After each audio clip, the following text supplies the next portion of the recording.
ہر کہانی صرف سننے کے لیے نہیں، محسوس کرنے کے لیے ہوتی ہے۔ اگر آپ بھی ان لوگوں میں سے ہیں جو لفظوں میں دل ڈھونڈتے ہیں تو آپ بالکل صحیح جگہ پر ہیں۔ آج کی کہانی ہے جذبات، محبت اور درد کا حسین امتزاج۔ کردار وہی جو آپ کے دل کو چھو جائیں، آواز وہی جو کہانی کو زندہ کر دے۔ ناول تصور، رائٹر نازش منیر، قسط نمبر 11۔ سورج غروب ہوتے ہی پرندے اپنے گھونسلوں کو لوٹنے لگے تھے۔ نیازی ہاؤس میں جھانکو تو عزیز تھایا کے لاؤنج میں سب کزنز نے ڈھولک رکھی ہوئی تھی۔ اتوار کی لاپرواہ شام کا آغاز ان سب کی آمد سے ہوا تھا۔ بچے بے فکر قہقہے لگاتے کھیلتے پھر رہے تھے۔ خواتین اندر کمرے میں اننتا کو گھیرے بیٹھی گیت گانے میں مگن تھی۔ چونکہ ایک ہی گھر کے علیحدہ پورشنز میں رہائش تھی، سو ادھر سے بلوانے پر تعمیل نہ کی گئی۔ اشو کے زخم اب بڑھ رہے تھے۔ وہ باقاعدگی سے دعائیں کھاتی اور اپنی جسمانی صحت کا خیال رکھ رہی تھی۔ کیا وہ واقعی بہتر ہو رہی تھی؟ انس جو کچن میں چائے کی ٹرے لینے آیا تھا، اشو مارا کے ساتھ چائے اور دیگر لوازمات مختلف برتنوں میں ترتیب سے رکھتے ہوئے انداز میں کچن کی کھڑکی سے لاؤنج میں بیٹھے گھر کے نفوس کو دیکھ رہی تھی۔ نہ تو وہ پلک جھپک رہی تھی اور نہ سانس ٹھیک بڑھ رہی تھی۔ انس مارا کی اس آمد پر ٹرالی گھسیٹ کر باہر نکل جانے پر سست روی سے چلتا ہوا اس کے روبرو آ کھڑا ہوا۔ اسے تب اندازہ ہوا منزل میں دیوار حائل ہو جانے پر بھی اس کی پلکوں میں جنبش نہ ہوئی، وہ یوں ہی ساکت کھڑی تھی، موم کا سکن وجود لیے جو ذرا سی جنبش سے پگھل سکتا تھا۔ تخیل اور حقیقت کے درمیان میں ڈولتا اس کا ذہن تصور کے کسی اور جہان میں گردش کر رہا تھا۔ گہرے نیلے رنگ کے گھٹنوں تک آتے کرتے کے ساتھ سکن کیپری اور دوپٹہ اوڑھے، بالوں کو ڈھیلی چٹیاں میں باندھے آگے کی کچھ آوارہ لٹوں کو ماتھے سے کان کے پیچھے اڑسنا وہ بھول گئی تھی یا کام کرتے نکل آئی تھی۔ میک اپ سے عاری چہرہ، لاپرواہ سا انداز لیے وہ اس رف سے حلیے میں بھی انس نیازی کے دل میں اتر رہی تھی۔ جب وہ اس کے اتنے قریب کھڑے ہونے پر بھی ٹس سے مس نہ ہوئی تو انس کو ہی آگے بڑھ کر اسے تصور سے جگانا پڑا۔ وہ اس کے چہرے پر رقم مزید اذیت دیکھنے کی سکت خود میں نہیں رکھتا تھا۔ وہ اس کا ذہن پڑھ چکا تھا اور بیتے تکلیف دہ لمحوں کی یاد جتنی باریک بینی سے آئے اتنے پرانے زخم مزید کلیدے جاتے ہیں۔ ظاہری طور پر زخم بھر جانے سے اس کی اذیت ختم نہیں ہوتی، یہ تکلیف تو ہمیشہ دل کے کونے میں اپنی قبر پر پھول سجاتی اسے مہکائے رکھتی ہے۔ جب تک اس بڑے تجربے سے سبق حاصل نہ کیا جائے تکلیف لا حاصل ہی رہتی ہے۔ انس کے اس کے چہرے سے آوارہ لٹوں کو ہٹانے پر اشو کے جسم میں کرنٹ دوڑا، وہی احساس جو ہسپتال میں بے جان پڑے اس کے وجود نے محسوس کیا تھا۔ کون تھا وہ جو اس کے لاشعور اور شعور کے درمیان میں بھی اپنائیت کی گرمائش دیتا تھا؟ اس کے ہذیانی انداز میں ہڑبڑا کر پیچھے ہٹنے پر انس نے سردی لمبی سانس خرچ کی۔ وہ خود میں الفاظ کی ادائیگی کی ہمت محسوس نہیں کر پا رہا تھا۔ یہ ان دونوں کی نکاح کے بعد پہلی ملاقات تھی۔ آپ یہاں کیا کرنے آئے ہیں؟ وہ خود کو نارمل ظاہر کرنے کے چکر میں گفتگو کا آغاز کر چکی تھی۔ جو تم کرنے آئی ہو؟ جواب سیدھا تھا لیکن اشو کو عجیب لگا۔ میں کیا کرنے آئی ہوں؟ سوال پہ سوال، آنکھوں میں حیرت، جذباتی سا انداز۔ انس نے پہلو بدلتے اس کا موڈ فریش کرنا چاہا۔ تم یہاں مجھ سے ملنے آئی ہو؟ وہ دو ٹوک جواب پر اشو کی آنکھوں کی پتلیاں سکیڑی، پھر جیسے وہ واپس ٹون میں آئی تھی، میں تو آپ ہی کے ساتھ لائی گئی تھی۔ ہاں تو اب آپ بائی کے سے بھی ملاقات ہو گئی۔ شرارتی میٹھا ٹھہرا انداز۔ اشو نے پہلو بدلتے اس کے موڈ کو جانچا تھا۔ بہت فارغ لگتے ہیں جو ٹرے اٹھائے پھر رہے ہیں۔ جب بات نہ بن پائی تو وہ سر جھٹکتی اصل موضوع پر آئی۔ ماں بدولت فیمس ہی بہت ہیں، سب کزنز میرے ہاتھوں سے چائے لانے کی فرمائش کرنے لگے، جبکہ حقیقتاً وہ اسرار کے ننیال والوں کی آمد پر امی کے اشاروں پر لڑکیوں کو چائے سمیت لوازمات لانے کا کہنے آیا تھا جو سب پہلے سے ہی تیار تھا۔ سیدھی طرح بتائیں کیا چاہیے میری جان؟ مت کھائیں، وہ چیڑی تھی۔ بس طلب چائے کی پیالی ہے، ہم سب بھی کوئی سوالی ہے۔ بڑے سادہ انداز میں موقف رکھا گیا۔ اشو نے بغیر مزید تردد کیے دوبارہ چائے کی دیگچی چولہے پر چڑھائی۔ تمہاری انگوٹھی کہاں ہے؟ اس کے چینی ڈالتے ہاتھ انس کے غیر متوقع سوال پر لمحہ بھر کو ٹھہرے تھے۔ کتنا مان تھا اس جملے میں؟ مطلب وہ اس کی دسترس میں دی جانے والی چیز تھی جس پر وہ مکمل حق رکھتی تھی۔ امی نے لاکر میں رکھ لی تھی، وہ سنبھل کر جواب دیتی، اب کپ اٹھانے مڑی تھی۔ لاکر میں رکھنے کے لیے نہیں، ہاتھ میں پہننے کے لیے دی تھی۔ اس کا لہجہ بدلا تھا، وہ ترچھی نگاہوں سے اسے دیکھتی رہ گئی۔ ایسی بھی کیا خاص بات ہو گئی؟ قیمتی انگوٹھی تھی، حفاظت سے رکھ دی، وہ جھنجھلائی تھی۔ نگینہ بغیر چمکے شوبز میں پڑا کوئی خاص وقت نہیں رکھتا، ہیرا تب ہی کمال ادا کے چمکتا ہے جب وہ اپنے اصل حقدار کی دسترس میں ہو۔ انگوٹھی کی قیمت تمہارے ہاتھ میں ڈالنے سے بڑی تھی۔ آخری جملہ انس نے اشو کو واضح کہا تھا، جبکہ وہ سمجھی پیچھے کچن کے دروازے میں کھڑی امارا کو سنانے کو محض کہا گیا ہے۔ وہ چائے کپ میں انڈیلنے لگی تھی۔ شاباش، مجھے انگوٹھی تمہاری انگلی میں نظر آنی چاہیے۔ چچی جان سے میں بات کر لیتا ہوں، بھلا ہم میاں بیوی کے درمیان قاضی کا کیا کام؟ اب وہ اپنا کپ لیے شرارتی انداز میں گیا ہوتا اس کا دل جلا گیا تھا۔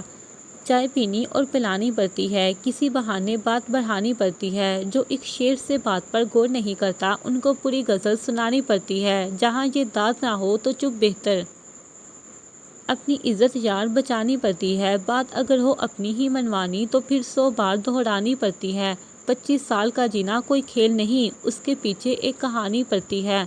انس مسلسل گنگناتا ہوا باہر نکل آیا تھا۔ امارا پہلے ہی پلٹ کر جا چکی تھی، انشو بھی سر جھٹک کر اس کے پیچھے ہی لاؤنج کی سمت بڑھ گئی تھی۔ تمام مہمان ہال کے لیے نکل چکے تھے، گھر والوں کی بھی گاڑیاں روانگی کو تیار تھی۔ مہندی کی تقریب اکٹھے ہونا طے پائی تھی۔ انمتا کو پارلر سے سیدھا تقریب میں آنا تھا۔ چچی جان گاڑی میں بیٹھی ہیں، دیر ہو رہی ہے۔ انس پوچھ میں کھڑی گاڑیوں کے نزدیک آتا بولا تھا، بیٹا اشو ابھی تیار ہو رہی ہے اور سب تقریباً نکل رہے ہیں۔ وہ فکر مندی سے تھال اٹھائے عمران نیازی کو بتانے جانے لگی تھی۔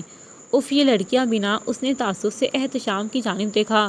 صبح سے کاموں میں میرے ساتھ الجھی رہی اور شام میں اچانک مہمانوں کی آمد پر کچن سے فارغ ہوتے دیر ہو گئی ہے۔ آج بیٹی کی اتنی فرمانبرداری پر ماں کی سائیڈ لینی تو بنتی تھی۔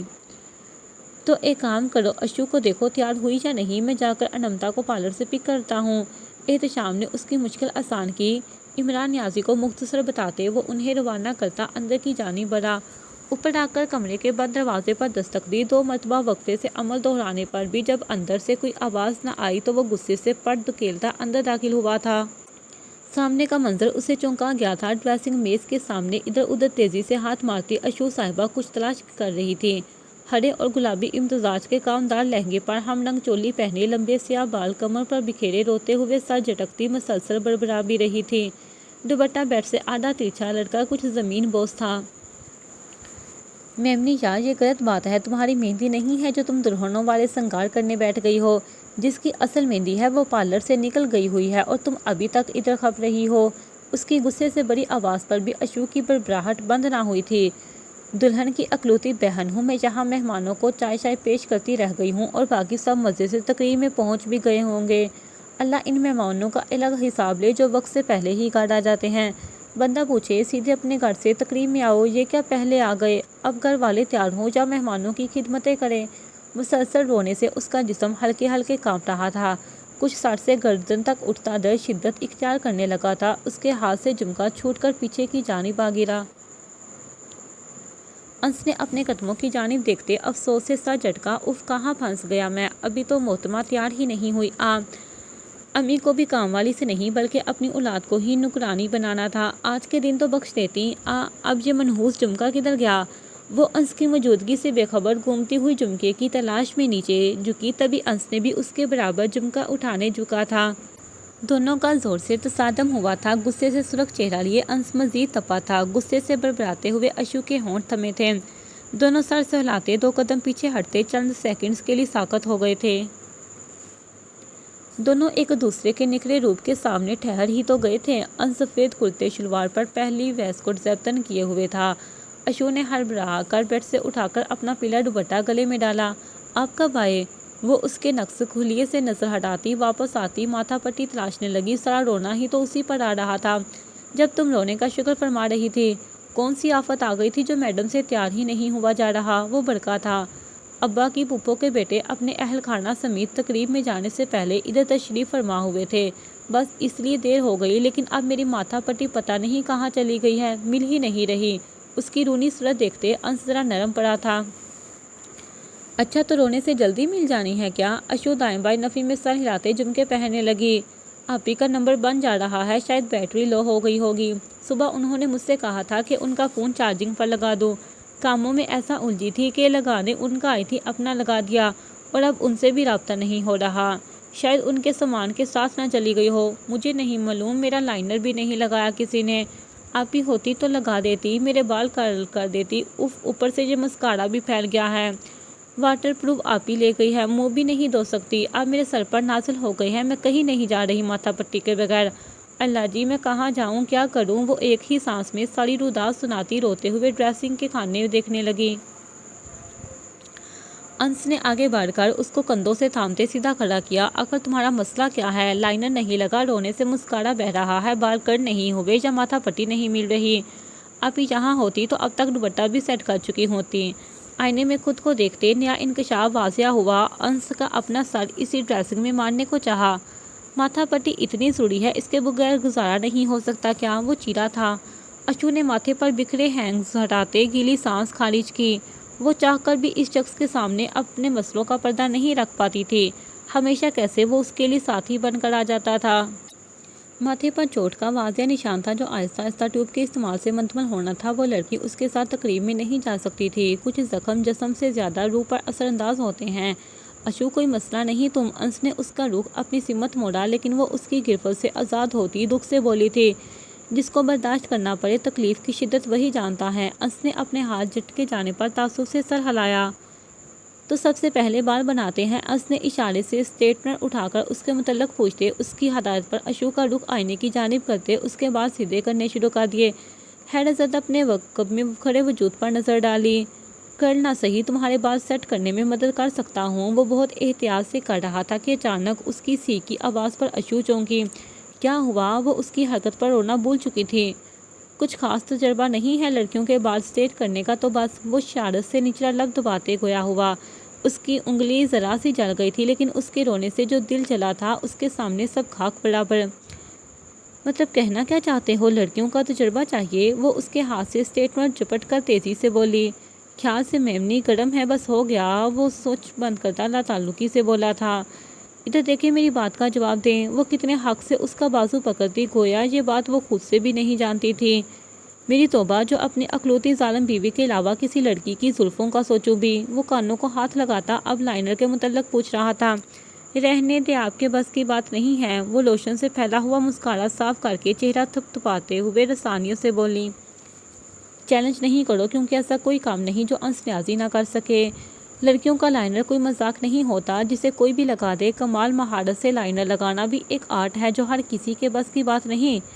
ادھر بیٹھو، آج یہ آرٹ بھی ٹرائی کر لیتے ہیں۔ اسے ڈریسنگ کے سامنے پڑی نشست پر بٹھا کر وہ خود آئینے کے سامنے کھڑا اس کی آنکھوں پر لائنر لگانے لگا۔ جب وہ لگا چکا تو اشو نے دیکھا اور اس کے دیکھتے ہی وہ دونوں بے ساختہ ہنسے تھے۔ یہ کیا؟ ایک آنکھ موٹی اور ایک پتلی۔ اس نے ہنستے ہوئے انکشاف کیا تو وہ خسیانی ہنسی ہنس دیا۔ اچھا، اب دوسری آنکھ کا بھی موٹا کر دے۔ خیر ہے، وہ دوبارہ آنکھیں بند کرتی اس کے سامنے تھی۔ انس کے اس انداز پر کنفیوژن سے ذرا ہاتھ تھمے پر وہ فوراً سنبھلا تھا۔ جوڑی میں سے ماتھا نکال کر اشو کے سر پر لگاتے ہوئے وہ کہہ رہا تھا، اشو، ہر لمحے حالات بدلیں گے، انسانوں کا ساتھ عارضی ہوتا ہے، کب کہاں کون ہماری زندگی سے کیسے نکل جائے کیا معلوم۔ تمہیں خود کو اتنا سمجھدار بنانا ہے کہ اپنا سویئر خود بن سکو۔ جب تک اپنے ڈر کو سراہتی رہو گی وہ تمہارے سر پر منڈلاتا رہے گا۔ انسان کی سیرت اچھی ہونی چاہیے، صورت کا کیا ہے، وہ تو ڈل ہی جانی ہے۔ اس طرح اپنے کردار کو تراشنا چاہیے۔ ظاہری بناوٹ سے انسان محض خود کو تھکاتا ہے۔ اس کے بینگز باقی ماتھے پر پھیلاتے وہ اسے جو سمجھانا چاہتا تھا وہ اس کی آنکھوں میں دیکھتی سمجھ گئی تھی۔ جب تک تمہارے اندر سے خوف نہیں نکلے گا، زخم تمہیں تکلیف دیتا رہے گا۔ کبھی بھی بدلاؤ باہر سے نہیں آتا میری جان۔ ہمت کر کے انسان کو اپنے اندر سے تبدیلی کرنی پڑتی ہے۔ خیالات ٹھہرو، اپنی بھاگتی پریشانی تھکی سوچ کو ذرا آرام بخشو، پھر دیکھو تمہارے ارد گرد مثبت تبدیلیاں روشناس ہوں گی انشاءاللہ۔ Yesterday I was clever so I wanted to change the world. Today I am wise so I wanted to change myself. Rumi. Issue نے پیلا دوپٹہ بائیں جانب سے لہنگے میں اٹکاتے دائیں سے گھما کر کندھے پر پھیلایا۔ انس کے ہارن دینے کی آواز پر وہ رومی کی بات ذہن سے جھٹکتی تیزی سے جوتے پہنتی نیچے کی سمت بھاگی۔ اس کے بیٹھتے ہی وہ گاڑی بھگا لے گیا۔ مارکی کو خوبصورتی سے سجایا گیا تھا۔ رنگ برنگے ملبوسات میں چلتے بے فکر لوگ مہندی میں دلہا دلہن کی انٹری کا انتظار کر رہے تھے۔ درمیان میں ہیوی بائک پر اسرار اور اس کے اطراف میں سب لڑکے اپنی اپنی بائک اڑاتے مہندی میں انٹری مار چکے تھے۔ شور شرابے اور گیتوں میں بھرپور دھول دھماکے کے ساتھ اب نمتا کو پالکی میں بٹھائے احتشام انس لا رہے تھے۔ دلہا دلہن کے آنے کے بعد مہندی کی رسم کا باقاعدہ آغاز ہوا۔ بڑوں کے بعد اب نوجوان پارٹی رسم کر رہی تھی۔ امارا نے دل مار کر احتشام کے ساتھ اسٹیج پر آتے رسم کی۔ احتشام کی شخصیت کے باعث کسی نے بھی امارا کے اچانک نکاح کے متعلق بظاہر کوئی بات نہیں کی تھی، لیکن امارا اپنی طرف لوگوں کی سوالیہ نگاہیں بخوبی پڑھ سکتی تھی۔ احتشام اب ہنستے ہوئے اسرار کا منہ میٹھا کروا رہا تھا اور وہ نہیں کرتا اپنا بچاؤ کر رہا تھا۔ یار میں تو صحت مند آدمی ہوں، لیکن اپنی بہن کا ہی خیال کر لے، بیچاری کا بی پی اتنا میٹھا کھانے سے لو ہی نہ ہو جائے۔ اسرار کے جملے پر انمتا کی ہنسی چھوٹ گئی۔ کل کی ہیڈ لائنز میں ہوگا، مہندی کی رسم میں اضافی مٹھائی کھاتے دلہا صاحب ہوئی بے ہوش۔ احتشام کے کہنے پر دلہا دلہن سمیت اسٹیج پر موجود سب لوگ ہنسنے لگے۔ احتشام کی موتیوں سے سجی مسکراہٹ پر امارا کا دل جل کر رہ گیا۔ اپنی بہن کی جگہ آج وہ اس شخص کی ہمراہی میں دنیا کے سامنے کتنے حق سے برجمان تھی، اس کا حلق تک انہی سوچوں سے کروا ہو رہا تھا۔ وہ ان کی طرف سے لاتعلقی فوراً ہی سنجیدہ چہرہ لیے انمتا کے ساتھ سے اٹھتی اسٹیج سے اتر آئی تھی۔ احتشام کی پرسوچ سنجیدہ نگاہوں نے دور تک اس کا پیچھا کیا تھا۔ اس کا رویہ احتشام سے چھپا نہ رہ سکا۔ وہ تو اڑتی چڑیا کے پر گرنے والا آدمی تھا۔ اس کی نظریں باریک بینی سے صورتحال کو جانچ رہی تھی۔ اشو اپنی کزنز کے ساتھ تصاویر بناتی آ رہی تھی جب اس کی اپنے تایا کے ہمراہ ابو پر نظر پڑی۔ عمران نیازی کی آنکھیں مسکرا رہی تھیں۔ انمتا کے لیے خوشی اور ان کے محبت کے ہر انداز چھلک رہی تھی۔ التمش اور عزیز نیازی کے ہمراہ اور بھی دوست احباب وہاں کھڑے خوش گپوں میں مصروف تھے، لیکن عمران نیازی کی نظریں بارہا اسٹیج پر سجی سنوری بیٹھی اپنی دل عزیز بیٹی کی جانب اٹھتی تو دیرو دعائیں کرتے وہ تھکتے نہ تھے، اور ان کی ہر نظر اشو کا دل بھر جاتا تھا۔ وہ غیر ارادی طور پر خود کا موازنہ کر رہی تھی۔ اس کی ذہنی حالت انتشار کا شکار تھی۔ خود کو نامر ظاہر کرتے وہ اب نارمل محسوس کرنے لگی تھی۔ میں آپی کی خوشیوں کو رشک سے دیکھتی، کہیں انہیں نظر ہی نہ لگا دوں، اس نے قلب سے سوچتے سر جھٹکا۔ اس کی حسرت بھری نگاہوں سے عمران نیازی یکسر لاپرواہ بنے برف کا مجسمہ لگتے تھے۔ اس کے حلق میں کئی آنسو جمع ہوتے گئے۔ جب کوئی آرام سے اس کے شانہ بشانہ آ کھڑا ہوا تھا، وہ چہرہ موڑتی اس کی طرف متوجہ ہوئی۔ انس جو نرم دل شوق جذبے آنکھوں میں سجائے خیال یار کا مجسمہ تھا، وہ اس کے روبرو کھڑا ساری محفل سے بے نیاز اس کی طرف متوجہ تھا۔ اشو جو گلاب چہرہ، اداس تنہائی سے جھانکتی آنکھیں اٹھائے پگلی چاندنی کا مجسمہ تھی، وہ ارد گرد سے غافل بس اس کی آنکھوں میں موجود اپنے عکس کو دیکھ رہی تھی۔ دنیا کی محفلیں کہیں پس منظر میں غائب ہو چکی تھی۔ اشو کے ساحلی ہوا سے سرد کپکپاتے جسم کو انس کی چمکتی آنکھوں کے سمندر سے راحت ملتی محسوس ہوئی۔ کیا اپنائیت کا احساس اتنا راحت بخش ہوتا ہے کہ اپنے سنگِ فلک پر بادلوں کی اوٹ میں چھپا لینے کی طاقت رکھتا ہے؟ اس نے جانا کہ اسی احساس کے زیر اثر اس کا دل دھڑکتا، ہلکے سانس لیتا، پرسکون ہونے لگا تھا۔ انس اپنا دل بچھائے اتنے قریب سے اس کی مہکی مہکی سانسوں کی پھوار شمع کی صورت اپنے ارد گرد بکھرتی محسوس کر رہا تھا۔ محبت جو آسمانی کلام ہے، اس کا ان کے دلوں پر الہام ہونے لگا۔ اشو نے خود کو انس کے سنگِ ہوا میں جھومتے پایا۔ انس نے خود کو اشو کو سنبھالتے وادی محبت میں گم ہوتے پایا۔ برقی کمکوں کی روشنیوں سے سجے کونے میں نورانی محبت کا مطلع برسنے لگا۔ انس کی نظر اشو کے ہاتھ میں چمکتے اپنے رشتے سے منسلک ہیرے پر پڑی۔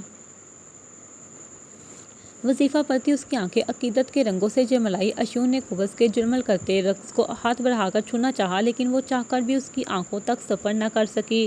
مدھم سانس بھرتے ہوئے بس اپنے ہاتھ کی انگلی کو چھوتی اس کی آنکھوں کی چمک محسوس کرنے لگی۔ ایسا کیا ہے اس میں؟ احساس جو اب کھوئی کھوئی آواز میں دیا گیا، شاید وہ ان لمحات میں گم تھا۔ کس چیز کا؟ فوراً پوچھا۔ ہمارے رشتے کا۔ بغیر وقت لیے مہر ثبت کی، لیکن وہ خود میں اس کے ہاتھ کو چھونے کی ہمت نہ کر سکا۔ وہ ان جادوئی لمحات کا طلسم توڑنا نہیں چاہتا تھا۔ وہی رشتہ جو انجانے میں باندھا گیا تھا، تکلیف کا خنجر دل میں پیوست ہوا تھا، وہی رشتہ جو عالم ارواح میں باندھ دیا گیا تھا۔ انس نے آگے بڑھ کر اس کی روئی روئی آنکھوں میں بدگمانیوں کے دریچے دیکھے تھے۔ رشتوں میں اتنی اعتمادی اچھی نہیں ہوتی۔ دنیا کے دیے دکھ کی چادر میں لپٹے وجود کا دامن محبت سے خالی تھا۔ اصل رشتہ بنتا ہی اعتماد کی بنیاد پر ہے۔ عقیدت سے انس نے اس کے ہاتھ کو تھامنے کی جرأت کر ہی لی تھی۔ وہ اشو کے من آنگن میں پھول کی بنیاد ڈال گیا تھا۔ زمانے کے دکھوں کی خاطر کالے بادلوں میں سمٹی وہ اس مہربان شخص کے سامنے اپنے زخم نہ چھپا سکی۔ دل میں زمین انس کا لمس اپنے ہاتھ پر محسوس کرتے ہری ہوئی تھی، یا وہ بے چینی کا زور تھا؟ وہ سسک کر چونکی تھی، بھیگی پلکیں جھکی، گلابی ناز اٹھی ہوئی، اور زرکام زدہ آواز میں وہ اتنی بے دردی سے سامنے کھڑے شخص کی روح کھینچ گئی۔ دوبارہ مجھے چھونے کی ہمت کی تو تمہاری جان لے لوں گی۔ اشو کے زور سے ہاتھ جلانے پر انس کے منہ پر اشو کی انگوٹھی لگتی اس کا ہونٹ پھاڑ گئی۔ سرخ خون کی بوچھار اشو کے ہاتھوں پر گری۔ وہ ہڑبڑا کر سہمی آنکھوں سے اسے دیکھتی ہوش میں آئی۔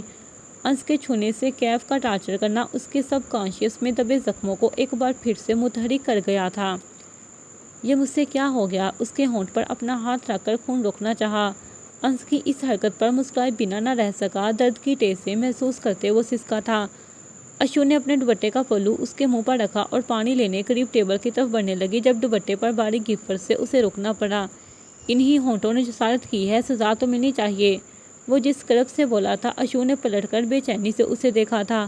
نہیں، وہ مرمت بھی نہ کر سکی۔ روح میں سوئی چپتی محسوس ہوئی۔ اتنے پیارے دل والے شخص کی نیت پر شک کر کے اس نے خود کو شرمندہ پایا تھا۔ میں نے جان بوجھ کر نہیں کیا۔ اپنا دوپٹہ انس کے ہاتھ میں تھمے اس کے زخم پر رکھے دیکھتے بس پھنسی آواز میں اتنا بول سکی۔ انس کی پرسوچ نگاہیں ابھی کچھ فیصلہ کرتی کہ وہاں ان کے کچھ کزنز کی آمد ہوئی۔ اوہو، یہ دو ہنسوں کا جوڑا ادھر کونے میں کھڑا کیا راز و نیاز کر رہا ہے؟ ان کی شوق نظریں انہی دونوں پر جمی ہوئی تھیں۔ تم لوگوں سے مطلب؟ انس بے نیازی سے کہتے اشو کے دوپٹے کا پلو جو ہی ہونٹوں پر رکھے پلٹ گیا۔ لڑکا بیگم کے ہوتے رانجھا بنا بیٹھا ہے۔ ان کی توپوں کا رخ اب اشو کی طرف ہوا۔ وہ بیٹھا نہیں، کھڑا ہوا ہے کمبخت۔ اشو غصے سے اونچا بڑبڑاتی اپنے کزن کو لتاڑتی اس کی طرف ہی رخ پلٹ گئی۔ مجھے بچاؤ ان سے، وہ منمنائی۔ وہ دوپٹے کے پلو کو تجسس سے دیکھتے ان کے سامنے آ کھڑے ہوئے۔ یہ تمہارے ہونٹ پر کیا ہوا ہے؟ باسل نے تشویش سے پوچھتے پلو ہٹانا چاہا۔ انس ابھی جواب دیتا کہ اشو نے ہڑبڑا کر اپنا ہاتھ انس کے ہونٹوں پر رکھ لیا۔ یہ کچھ نہیں، وہ جواباً چیخی تھی۔ اتنی پوزیسو کیوں ہو رہی ہو؟ میں تو بس… وہ بیچارہ پوچھ کر پچھتایا۔ اشو کی آگ بگولا آنکھوں سے ڈرتے مصنوعی ڈر سے ہاتھ اٹھاتا وہ 2 قدم پیچھے ہوا تھا۔ بھائی تیری جھانسی کی رانی بخشتی نہیں، وہ آخر میں کہکا لگا کر ہنسا تھا۔ انس نے گردن موڑ کر معصوم بننے کی اداکاری کرتے اشو کو دیکھا جس پر اس کا دل گدگدایا اور وہ کھل کر ہنسنے لگی۔ انس ہونٹ پر اٹھتی ٹھیس کے باوجود گہری مسکراتی آنکھوں سے اسے دیکھتا دل ہی دل میں اس مسکراہٹ کی ہمیشہ شاد بادی کی دعا کرنے لگا۔ وہ لوگ پلٹے تو اشو بھی جانے لگی لیکن دوپٹے پر پڑتی کھینچ سے وہ غصے سے پھاڑ کھانے والے لہجے میں بولتی پلٹی تھی۔ اب کیا مصیبت ہے؟ معافی ملکہ معافی۔ اس کے پلو کا کنارہ انس کے کف میں پھنسا ہوا تھا۔ اس کے انداز پر وہ ہنسا تھا۔ How romantic. افشا نے دور سے دیکھتے تبصرہ کیا تھا۔ باسل نے دور سے ایک لمحے کو یاد کے طور پر کیمرے کی آنکھ میں محفوظ کر لیا تھا جبکہ وہ دونوں اپنی جگہ پر شرمندہ کھڑے تھے۔ انس نے پلو اپنے کف سے نکالتے ٹھہر کر شعر پڑھا۔ ایک آئینہ روبرو ہے ابھی، اس کی خوشبو سے گفتگو ہے ابھی۔ اشو کا چہرہ گلابی سے سرخ ہوا تھا۔ انس نے پلو آرام سے چھوڑا اور اس کا ہاتھ تھام کر کھڑا ہو گیا۔ اشو اس اچانک آفت پر حیران ہوتی کہ امارا کی آمد پر انس کو دیکھ کر رہ گئی۔ گنا میسنا زور سے اپنی ہیل اس کے جوتے پر ماری۔ انس تم یہاں ہو تبھی تقریب میں رونق غائب ہے۔ اس نے یکسر اشو کو نظر انداز کرتے انس کو دل جمعی سے دیکھا لیکن جوتے والی حرکت اس کی آنکھوں سے مخفی نہ رہ سکی۔ انس نے اس لڑکی کو کچھ کہا کیوں نہیں؟ وہ اتنے آرام سے کیسے کھڑا ہے؟ کیا اسے پاؤں میں تکلیف نہیں ہو رہی؟ امارا سراپا سوال بنی کھڑی تھی لیکن سامنے والے کی سماعت اپنے ہمراہ کھڑی بیوی کی طرف تھی۔ وہ اشو کے منہ ہی منہ میں دیے خود کو دیے جاتے القابات سے محظوظ ہوتا تو حمل سے بولا تھا۔ میری رونق تو ادھر ہے، مجھے محفل و تقریب سے کیا لینا بھابی جی؟ آخر میں دانت پیس کر وہ بولتا مزید اس کی سنے بغیر اشو کا ہاتھ تھامے چل دیا۔ امارا اس کے زخم کے بارے میں پوچھتی رہ گئی۔ غصے سے لب بھینچتے وہ اشو کو زندہ سلامت اپنے پیروں پر انس کے ہمراہ جاتے دیکھ کر کڑ گئی تھی۔ کاش تم مت جاتی اشو تو اب اس کے ہاتھ میں میرا ہاتھ ہوتا۔ حسرت سے اس کا دل سیاہ ہو چکا تھا۔ ہلکی نوک جھوک کرتے دور جاتے جوڑے کو نہ معلوم ہو سکا کہ انہیں کتنی بڑی نظر لگ چکی تھی۔ بری نظر جو قبر تک ہنستے پھولتے انسان کو لے جاتی ہے، خوشیوں کی وادی کی چوٹی سے گہرے پاتال میں لا پٹکتی ہے۔ ان کی اسٹیج پر آمد پر جہاں کئی نظریں رشک سے اٹھی وہیں انمتا نے ان کی دائمی خوشیوں کی دعا کی تھی۔ نیک دعا جو برے وقت میں سائبان بن کر انسان کو بچانے سامنے آ جاتی ہے۔ یہ تمہارے چہرے کو کیا ہوا؟ انمتا نے اصرار کے ساتھ بیٹھتے انس کو دیکھتے تشویش سے پوچھا۔ وہ ٹھنڈے پانی سے زخم صاف کر آیا تھا مگر اس کی بہن سے آج تک کچھ چھپا تھا جو یہ چھپتا؟ ایک جنگلی بلی نے اپنا پنجہ مارا ہے، اس کے لقب پر اشو نے اپنی آنکھیں گھمائی۔ اس بات کا حوالہ وہ بخوبی جانتی تھی۔ میں جو 2 گھنٹوں سے تمہارے ساتھ بیٹھا ہوں اس کا چہرہ دیکھنے کی فرصت نہیں اور اپنے لاڈلے بھائی کو اسٹیج پر آئے 2 سیکنڈ ہوئے ہیں اور محترمہ نے اتنی توجہ دی۔ اصرار کے انداز پر انمتا اس کی طرف متوجہ ہوئی۔ آپ تو بس رہنے دیں، میری گردن اکڑ گئی ہے ایک سمت بیٹھتے ہوئے اور آپ کو مسکریاں سوچ رہی ہیں۔ وہ امی کی سرزنش کرتی نظروں سے خائف ہوتی سیدھی ہو کر بیٹھی۔ اف، دلہن بننا بہت تکانے والا کام ہے اشو، تم ایسے بالکل مت کرنا۔ توبہ ہے آپی، میری دلہن کو الٹے مشورے مت دیں، ویسے ہی اس کا ذہن پلٹنے میں سیکنڈز نہیں لگتے۔ اس کے انداز پر وہ سر جھٹک کر رہ گئی۔ اف، میں اسے ایک جگہ رپورٹ کی طرح گردن ٹکا کر بیٹھنے نہیں دوں گی۔ انمتا کی بات مکمل کرنے پر جس طرح انس نے سانس خارج کی، سب ہنس پڑے۔ یہ شخص پاگل ہے، اشو نے اس کو دیکھتے نظروں میں کہا۔ جی آپ کی چاہت میں، جواباً پرجوش نظروں سے کنفیوز ہوتے اشو نے رسم کرتے لڈو اٹھا کر انمتا کی طرف بڑھایا۔ تبھی انس نے بھی برفی کا پیس دلہن کی طرف کیا۔ پہلے میرا لڈو کھانا ہے، وہ بگڑی، پہلے میری برفی کھانی ہے، وہ بھی بگڑا۔ میں دلہن کی اکلوتی بہن ہوں، وہ اتر آئی۔ میں دلہن کا اکلوتا بھائی ہوں، ایسے تو ایسے صحیح۔ میں دلہن کا اکلوتا دلہا ہوں، مجھے بھی پوچھو ظالم۔ اسرار کی بات پر تصویریں بناتے باسل کا قہقہ لگا۔ تم دونوں ایسا کرو، ایک دوسرے کو کھلا دو، بیچارے دلہا دلہن کو مٹھائی کھلا کر سب رشتہ داروں نے ان کی مت مار دی ہے۔ افشاں کے مشورے پر اسرار نے انس کا ہاتھ پکڑا اور انمتا نے اشو کا ہاتھ پکڑا اور یہ ان دونوں کے ہاتھ ایک دوسرے کے منہ کے قریب آ گئے۔ باسل نے یہ نرالا منظر کیمرے میں محفوظ کر لیا۔ اب آپ دونوں ایک دوسرے کو آنکھوں کے راستے نگلنے کے بجائے میٹھی مٹھائی کھلائیں۔ باسل کے مسخرے پن پر وہ دونوں ایک دوسرے کو چھوڑ کر اس سے گڑنے لگے۔ تم اپنا منہ بند رکھو، دونوں ایک ساتھ بولتے اس کے ساتھ ہی ہنس پڑے تھے۔ ایک دوسرے کو برفی لڈو کھلاتے ان کے چہروں پر مسکراہٹ سجی تھی۔ رسم کرنے کے بعد اسٹیج کی طرف باسل نے زبردستی ان دونوں کا فوٹو شوٹ کر دیا۔ ہنستے مسکراتے تقریب اپنے اختتام کو پہنچی تھی۔ اف، میرا سر درد سے پھٹ جائے گا، لیکن آج یہ کپڑے استری نہیں ہوں گے، اشو نے کرا کر کہتے زور سے استری پٹکی۔